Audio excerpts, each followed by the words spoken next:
إن الحمد لله نحمده ونستعينه ونستغفره ونعوذ بالله من شرور أنفسنا ومن سيئات أعمالنا. من يهده الله فلا مضل له ومن يضلل فلا هادي له، وأشهد أن لا إله إلا الله وحده لا شريك له، وأشهد أن محمدًا عبده ورسوله. يا أيها الذين آمنوا اتقوا الله حق تقاته ولا تموتن إلا وأنتم مسلمون. يا أيها الناس اتقوا ربكم الذي خلقكم من نفس واحدة وخلق منها زوجها وبث منهما رجالا كثيرا ونساء، واتقوا الله الذي تساءلون به والأرحام، إن الله كان عليكم رقيبا. يا أيها الذين آمنوا اتقوا الله وقولوا قولا سديدا يصلح لكم أعمالكم ويغفر لكم ذنوبكم، ومن يطع الله ورسوله فقد فاز فوزا عظيما. أما بعد، فإن خير الحديث كتاب الله، وخير الهدي هدي محمد صلى الله عليه وسلم، وشر الأمور محدثاتها، وكل محدثة بدعة، وكل بدعة ضلالة، وكل ضلالة في النار. أعوذ بالله من الشيطان الرجيم. بسم الله الرحمن الرحيم. قاف والقرآن المجيد، بل عجبوا أن جاءهم منذر منهم فقال الكافرون هذا شيء عجيب. أإذا متنا وكنا ترابا ذلك رجع بعيد. قد علمنا ما تنقص الأرض منهم وعندنا كتاب حفيظ. بل كذبوا بالحق لما جاءهم فهم في أمر مريج. أفلم ينظروا إلى السماء فوقهم كيف بنيناها وزيناها وما لها من فروج. والأرض مددناها وألقينا فيها رواسي وأنبتنا فيها من كل زوج بهيج، تبصرة وذكرى لكل عبد منيب.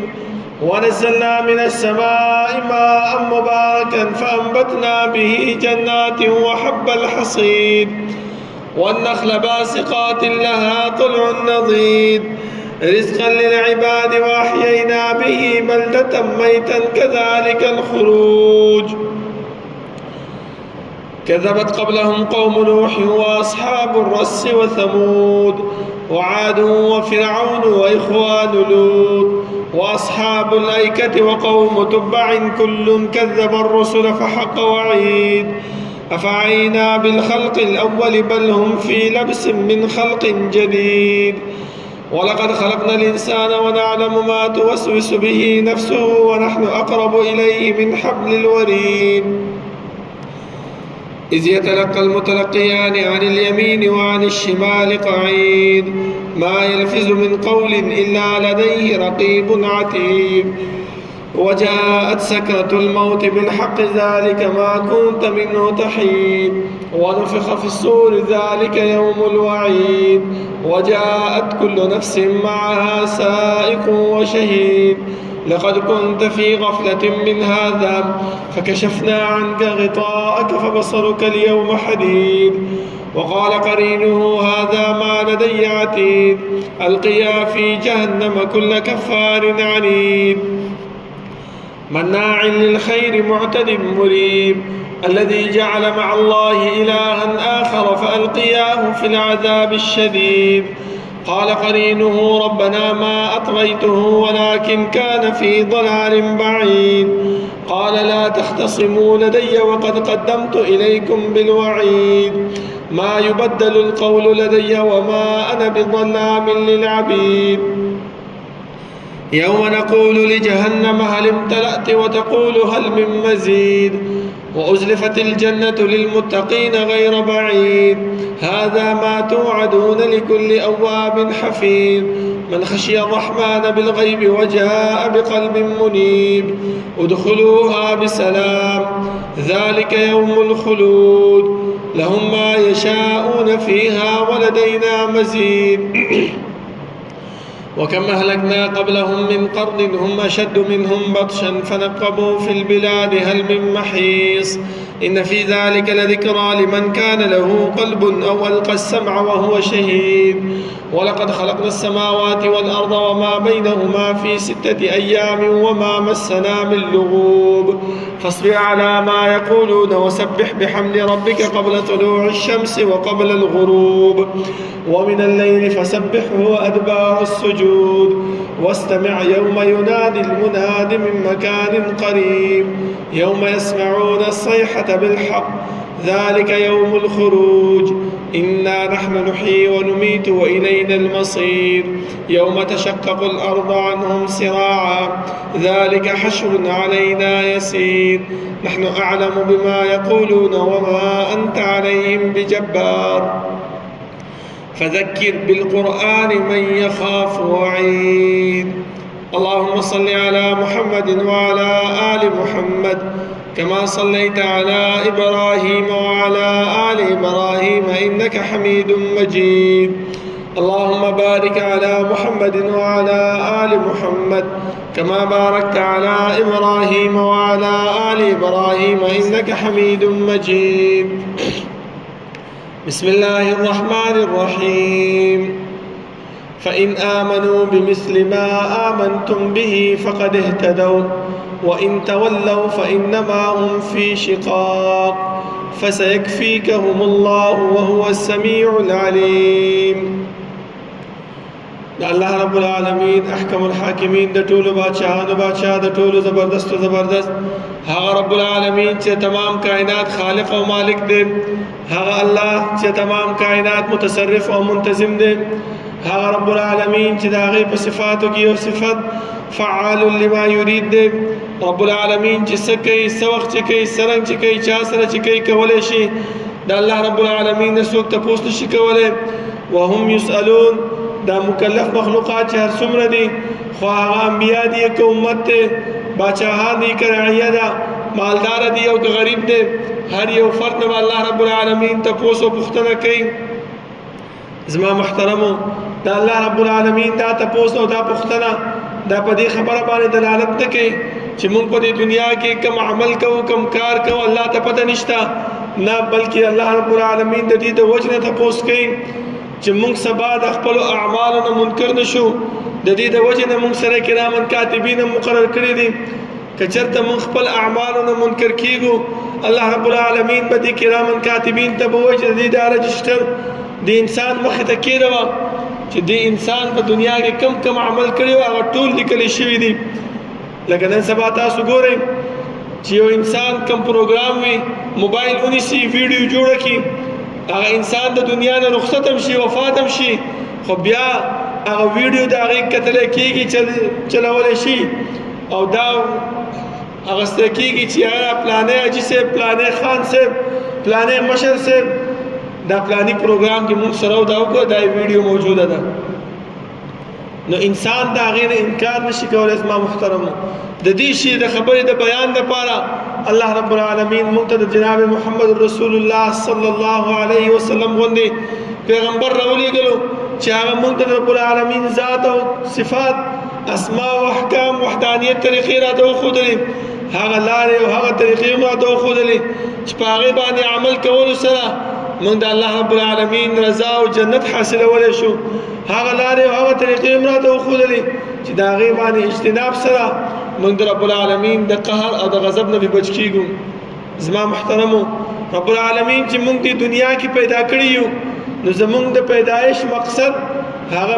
مهمل بیکاره او عبث نه بلکې الله رب العالمین چې کوم مقصد دپاره رالیږلي یو هغه مقصد موږ ته په قرآن کریم کې بیان کړی دی چې هغه د رب العالمین عبادت او د رب العالمین بندگی ده د دې بندگی د عبادت او د بیان دپاره الله رب العالمین رسول الله صلی الله علیه وسلم مبعوث کړو هغې له چې دی نو ښایسته ښایسته ملګري ورکړل د هغې ملګرو عمل د هغه ملګرو په لار باندې تګ د هغه ملګرو اسوه خپلول دا الله رب العالمین مونږ ته قرآن کې وفرمایل چې فإن آمنوا بمثل ما آمنتم به فقد اهتدوا. ای زما امت، ای زما بندگانو، ما چې کوم یو پیغمبر ستاسو ته لېږلی دی د هغې صحابو باندې د هغې په نقش قدم باندې چې روان شوئ د هغې عمل هم خپل کو د هغې کار د هغې طریقه م خپل کړله نو فقد اهتدوا تاسو به هم هدایت مونده کوئ. او که چېرته داسې نه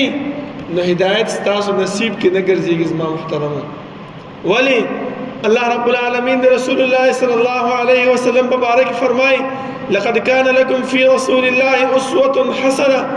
دا الله رب العالمین د باره کې ستاسو د پاره چې شه ده نیکه نمونه ده چې هغه کم کار کوي کم عمل هغه کړی دی هغه شانتي عمل تاسو وکړئ نو تاسو به جنتیان شئ، تاسو به په سمه لار باندې روان شئ. د انسان په زړه کې دا سوال راځي چې یاره دا عمل د هغې چا کړی دی؟ الله فرمایي چې دا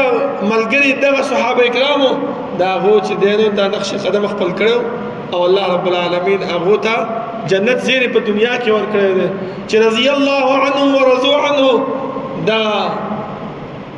الله د دیو نه راضي دی، دیو د الله رب العالمین نه راضي دي. د دې نه لوی انعام دا څه شی کېدی شي چې الله رب العالمین د انسان نه راضي شي. لکه دنیا کې موږ وګوره یو ملکی یو مشر وي یو MPA MNA وي هغه چې تاسو خوشحال طبیعتي کوي تا نه راضي وي تا نه خوشحاله وي تا سره علیک سلیک ښه کوي نو تاسې خپل زړه کې خوشحاله چې یاره ملک صاحب نن ما سره چې دی نو څه شی دی خوشحاله دی، یا دا پلانې MPA صاحب ما سره څه شی دی خوشحاله دی، ما سره به ښېګړه وکړي ماله به ښه انعام راکړي زما کارونه به په ښه طریقې سره باندې وکړي. خو چې کله د الله رب العالمین د انسان ناراضي شي نو انسان څه خیال دی؟ جنت د هغه مستحق ګرځېږي که نه ګرځېږي؟ دا د ذوالحجې میاشت زما محترمو دا د عثمان رضی الله عنه د شهادت د هغې سره تړلی شوې ده چې په 18 تاریخ باندې د هغې شهادت شوې ده ذوالحجې او پرون 18 تاریخ نن چې دی 19 ذوالحجه ده. عثمان رضی الله عنه تاسو پیژنئ زما محترمو جلیل القدر صحابي و. د هغې یو مناقبت هغه دا دی چې یو ورځ رسول الله صلی الله علیه وسلم یو کوي غاړې ته ناستو او دا خپلې پنډۍ مبارکې ښکاره کړې دا پنسۍ اوچتې کړې وې. ابوبکر رضی الله عنه راغی رسول الله صلی الله علیه وسلم مقه شانته ناستو. عمر رضی الله عنه راغی رسول الله صلی الله علیه وسلم مقه شانته ناستو. چې عثمان رضی الله عنه څنګه راغی او رسول الله پاسېدو او خپلې پنسۍ مبارکې برابر کړې او سم کېناستو. زمونږ مور عایشه صدیقه رضی الله عنها تپوس کوي چې ای د الله رسوله زما پلار ابوبکر راغی ته مقه شانته ناست وې خپې مبارکې دې ښکاره کړې وې. عمر رضی الله عنه راغی ته مقه شانته ناست وې خو چې کله عثمان راغی تا ځان برابر کو ولې هغه فرمایي چې داسې سړي نه حیا ونه کړم چې د هغې نه ملایک حیا کوي. د دې نه لوی مراقبت بل نشته زما محترمو. د غزوه تبوک په موقع باندې چې کله رسول الله صلی الله علیه وسلم د چندې اعلان وکړو عثمان رضی الله عنه بشمار خان د الله په لار کې صدقه کړل. تاریخ په اوراقو کې راځي چې یو سر د هغو خانو معلومو او دویم سر معلومو نو دومره ډېرو خانو وایي ځان له خان نه په دې خانو باندې چې کم بار کم پیټې هغه راځي څومره سامان راځي هغه ولا ورکړل چې دام د الله رب العالمین په لار کې صدقه شو. رسول الله صلی الله علیه وسلم فرمایي که نن بعد عثمان رضی الله عنه که ښه عمل کوي او که بد عمل کوي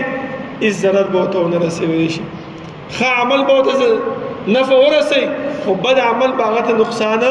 ونه رسوي. په دغه د الله رب العالمین د دین دپاره څه کافي وو. مونږ ته هم پکار دی چې د هغې په نقش قدم باندې روان شو او دغه شانتي معاملات مونږ هم وکړو زما محترمو. ځکه د صلح حدیبیه کې چې کله رسول الله صلی الله علیه وسلم هغه بند کړی شو د عمرې نه، رسول الله صلی الله علیه وسلم عثمان رضی الله عنه ولېږلو. چې ویلېږلو اوازه دا خوره شوه چې عثمان رضی الله عنه شهید کړی شو. رسول الله صلی الله علیه وسلم الته دا خبره وکړه چې مونږ به نن نه بعد جهاد کوو، او ما سره لوز او وعده وکړي. ټولو صحابه وکړلو، عثمان رضی الله عنه ونه. رسول الله صلی الله علیه وسلم فرمایي چې دا لاس د عثمان او دا زما لاس داسې وکړو، دا د هغې بیعت شو. دا وګوره لوی منقبت دی چې پیغمبر د عثمان رضی الله عنه ته خپل لاس ورکوي او د هغې سره مناقبت داسې کوي، بیعت ورته په دې طریقې باندې کوي. د دې نه لوی منقبت بل کېدی شي زما محترمو. خو دغه صحابه بیا هم فرمایي چې الله کوم عبادت چې مونږ کړی دی، کومه بندګي چې مونږ کړې ده، کوم چې ستا لار مونږ خپله کړې ده، دا زمونږ ته قبول کړي. ولې ابراهیم علیه السلام چې کله بیت الله جوړ کو، کعبه یې جوړه کړله، خپل ځان باندې غره نه شو، خپل ځان کې تکبر او لوی پیدا نه کړله، بلکې څه وفرمایل چې ربنا تقبل منا انك انت السميع العليم. اے الله دا لږ شانتې عبادت ستا کورم جوړ کو، خالص ستا د رضا دپاره، خو ته څه وکړه دا د مونږ د خپل دربار کې قبول کړه. مونږ هم د قرباني غوندې لوی عمل د الله رب العالمین د رضا دپاره کړی دی، د الله رب العالمین د خوشنودۍ د حاصلولو دپاره کړی دی. انسانان یو، خطاکار یو، که زمونږ په زړونو کې داسې څه خبره راغلې وي چې په هغې باندې مونږ د الله رب العالمین ناراضه شوي وي، لکه مونږ انسانان داسې خبره کوو که نه، مړه ما خو ډېر لوی بیه اخیستی دی، ما خو په دومره پیسو اخیستی دی، تا څه شي اخیستی دی، ته زما برابر کېدی شي. دغه خبره زما محترمو دا چې شی دا د تکبر خبره ده، دا د لوی خبره ده، په دې باندې الله رب العالمین ناراضه کېږي. یا د انسان په زړه کې دغه خبره راشي چې یاره ما د عرفې د ورځې روژه نیولې وه، ما پلانې کار کړی ما دا کار کړی ما خو قرباني کړې وه، خامخا به الله زما دا عمل قبول کړی وي. څه پته لګي چې الله ستا دا عمل نه قبول کړی، بیا قیامت په ورځ باندې وایي چې او ټیک دی انسانه تا دا کار کړی لیکن زه ما نه دی قبول کړی. بیا موږ د الله نه دا تپوس کړی شو چې الله ولې دې نه قبول کړی؟ نه، بلکې د صحابه کرامو عمل داو، د صحابه کرامو کار داو چې کله به ورکوټې عمل به وکړو، اول به په هغې باندې همیشولي اختیاروله، استقامت به اختیارولو، بیا به د هغې نه وروستو څه به کول؟ د هغې عمل دپاره دعا به کوي چې الله خپل دربار کې قبول کړي. که سبا ته مونږ ته وایي چې الله چې انسانه اے پلانیه زه دنیا کې دا کار کړی او ځان دې ستړی کړی، زه تا نه مې نه دی قبول کړی، بیا مونږ الله ته دا ویلی شو چې الله ولې دې نه دی قبول کړی؟ نه، بلکې هر وخت کې الله ته عاجزي انکساري پکار ده او دغه خبره پکار ده چې الله دا کوم عمل چې ما کړی دی، کومه روژه چې ما نیولې ده، کوم عمره چې ما کړې ده، کوم حج چې ما کړی دی، کومه قرباني چې ما کړې ده، دا ته په خپل دربار کې قبول کړي. او که د دې عمل په وخت کې کوم داسې یو کار زما نه شوی وي چې په هغې باندې ته ما نه ناراضه شوی، یا داسې یو کار ما نه شوی وي چې په هغې باندې هغه غیر مناسب وي او ستا د رضا ذریعه نه ګرځېدله، ای الله ته په هغې باندې ما ته معافي وکړي او درګذر ما ته وکړي. دغه دعا او دغه خبره زما محترم هر انسان ته پکار ده چې هر وخت کې خپل ذهن کې دا راولي. که نه او که مونږ لوی تکبر وکړو، مخ د دې اعمالو نه وګرځو، نو الله رب العالمین چې کوم مونږ ته فرمایي چې فإن آمنوا بمثل ما آمنتم به فقد اهتدوا، دې صحابه کرامو دا کار نه وکړی، نو دغه هدایت مونږ نشو لاندې کولی. او دغه تکبر زمونږ په نفسونو کې راځي. لکه قارون ته وګورئ، الله رب العالمین ورسره نیکي کړې وه، مال او دولت یې ورکړی و، هغه کې تکبر راغی هغه کې لوی راغله څه ویلې انما اوتیته على علم عندي دغه مال او دغه دولت او دغه چرچی او دا ښه حالت دا خو زما خپل مهنت او خپل کوشش و دې کې د الله رب العالمین څه کار دی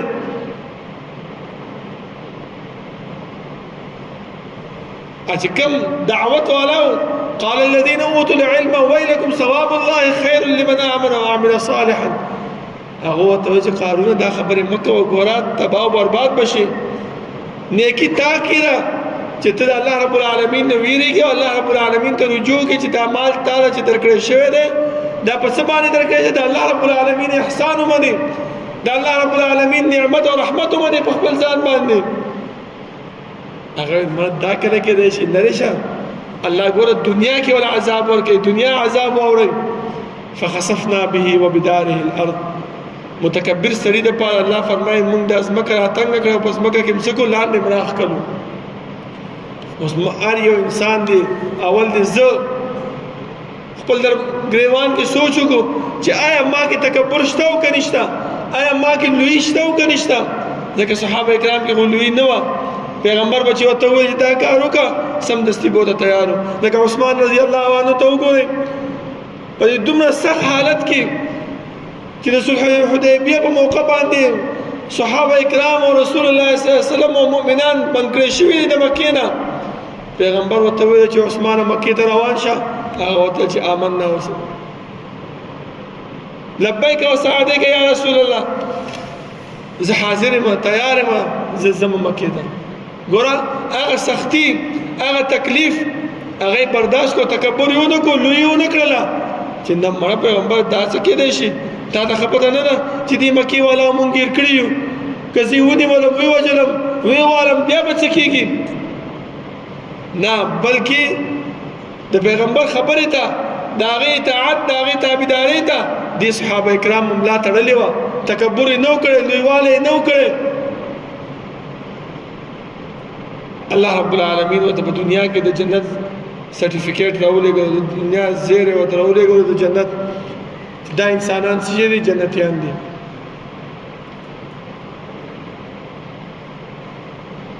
قارون چې کله تکبر وکړو الله فرمایي چې فخسفنا به وبداره الارض د ځمکې سره د کور سره موږ پر ځمکه کې راخ کړو دا خو د دنیا عذاب تاسو وګورئ کنه نن سبا چې موږ تکبر وکړو لوی وکړو کنه چې یو 100 روپۍ ما سره زیاته وي یو 100 روپۍ زما لاس کې وي او زه دا خبر وکړم چې مړه زه خو ملک یم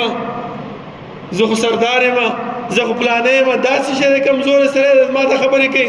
دا داسې کوي دا هغسې کوي تاسو وګورئ میاشت بعد که ډېر نیک کال بعد الله رب العالمین د داسې انسان چې کوم دی نو هر څه خراب کړي وي او تاسو نس شوي وي ما محترمو ولی الله رب العالمین د تکبر والا انسان هغه خوښ نه دی لکه رسول الله صلی الله علیه وسلم فرمایي چې الله فرمایي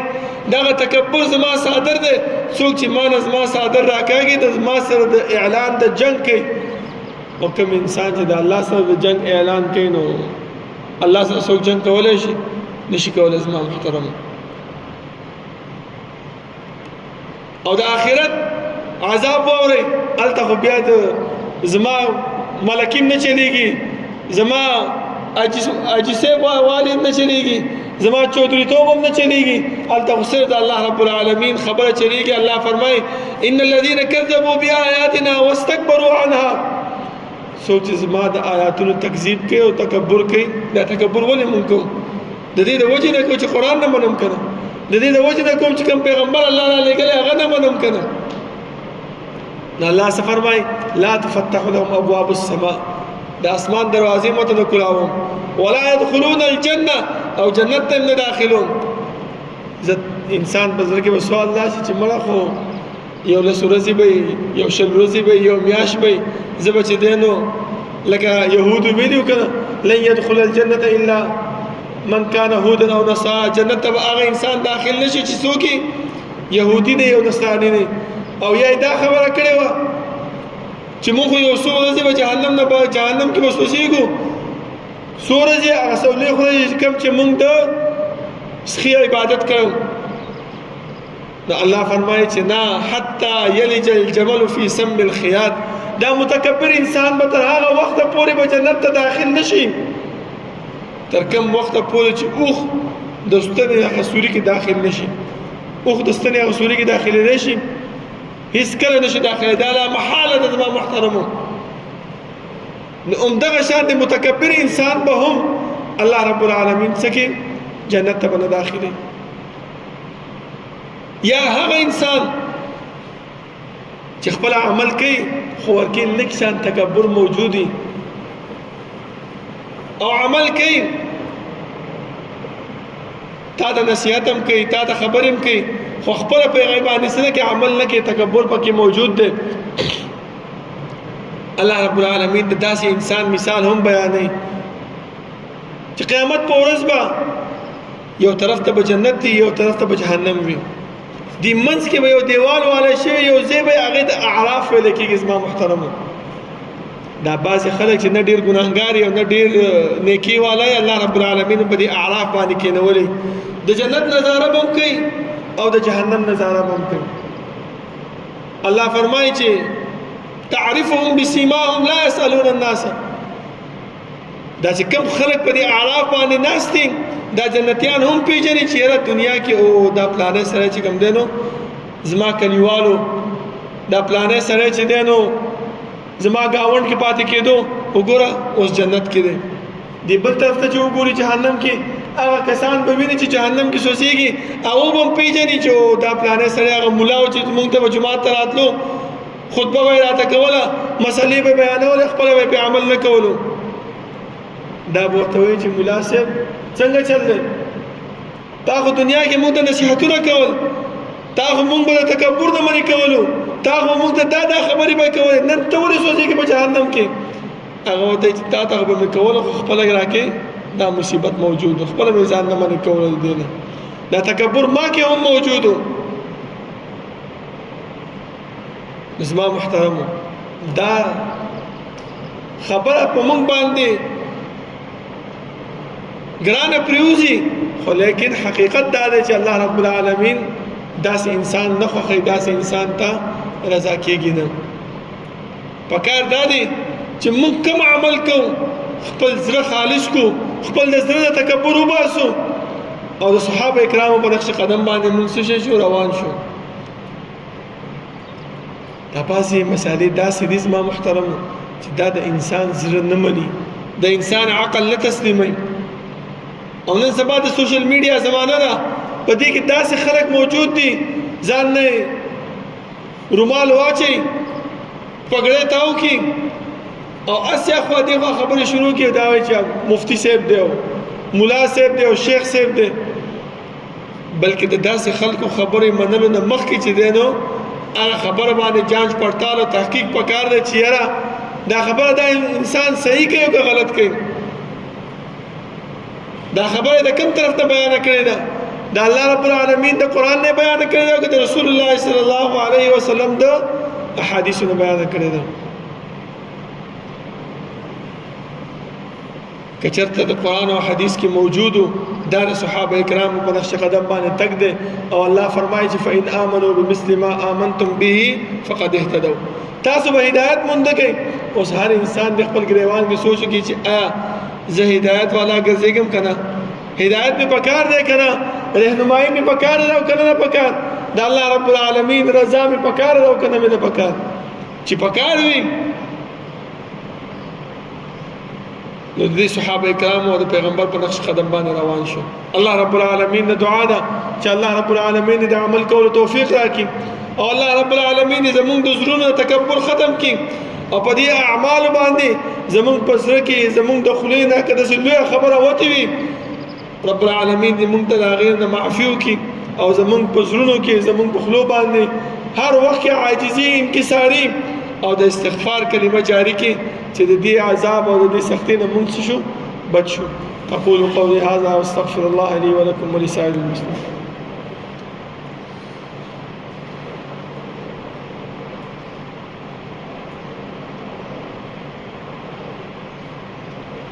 إن الحمد لله نحمده ونستعينه ونستغفره ونعوذ بالله من شرور أنفسنا ومن سيئات أعمالنا من يهده الله فلا مضل له ومن يضلل فلا هادي له وأشهد أن لا إله إلا الله وحده لا شريك له وأشهد أن محمدا عبده ورسوله يا أيها الذين آمنوا اتقوا الله حق تقاته ولا تموتن إلا وأنتم مسلمون يا أيها الناس اتقوا ربكم الذي خلقكم من نفس واحدة وخلق منها زوجها وبث منهما رجالا كثيرا ونساء واتقوا الله الذي تساءلون به والأرحام إن الله كان عليكم رقيبا يا أيها الذين آمنوا اتقوا الله وقولوا قولا سديدا يصلح لكم أعمالكم ويغفر لكم ذنوبكم ومن يطع الله ورسوله فقد فاز فوزا عظيما أما بعد فإن خير الحديث كتاب الله وخير الهدي هدي محمد صلى الله عليه وسلم وشر الأمور محدثاتها وكل محدثة بدعة وكل بدعة ضلالة وكل ضلالة في النار. زما محترمو الله رب العالمين چې مونږ ته رسول الله صلى الله عليه وسلم د ملګرو په تابعداري طرف ته تلقین او زورنه راکړې ده دا د څه د وجې نه دا د دې د وجې نه چې دې صحابه کمزوري خلکو دا صحابه نادان خلکو دیو سره چې نه مال او نه دولت خو لیکن د پیغمبر په خبره باندې لبیک ویلو الله رب العالمین ته دغه لبیک خوښ شوی. زما محترمو که چېرته مونږ کم عمل کوو او په هغه عمل کې لږ شانې تحقیق وکړو چې یاره زما الله زما پیغمبر په دې باندې دغه خبره کړې ده زه په دې هر صورت کې دا منم که په ما باندې اسانتیا راځي که په ما باندې سختي راځي نو دغه خبره د الله رب العالمین ډېره خوښه ده. زما محترمو او بیا د دې ځوانۍ عبادت د ځوانۍ بندګي دا خو الله رب العالمین ته ډېر زیات محبوب ده. لکه نن سبا مونږ وایو که نه مړه اوس خو ځوان یم چې کله بوډا شم کمزوری شم بیا به جومات ته لاړ شم بیا به د الله عبادت او بندګي کوم اوس خپل عیش او عشرت او مستی کوه نه څه پته لګي مرګ کله په مونږ باندې راځي. ځکه رسول الله صلی الله علیه وسلم فرمایي چې دا مرګ انسان ته د بوټ د تسمې نه هم زیات نږدې دی وایي دومره نږدې دا مرګ مونږ ته ولاړ دی خو مونږ خپل ځان د دې نه غافله کړی. زما محترمو پکار دا دی چې مونږ د دې صحابه کرامو په نقش قدم باندې روان شو خپل د زړونو نه تکبر لوی دا وباسو کوم عمل چې کوو زړه خپل خالص کو او د هغې نه وروستو رب العالمین نه د هغې د قبولیت سوال او دعا کو چې الله دا ورکوټه شانتې عمل مې وکړو ته دا په خپل دربار کې قبول کا دا په خپل دربار کې قبول کا که سبا تا ما ته وویلې چې انسانه دا مې نه دی قبول کړی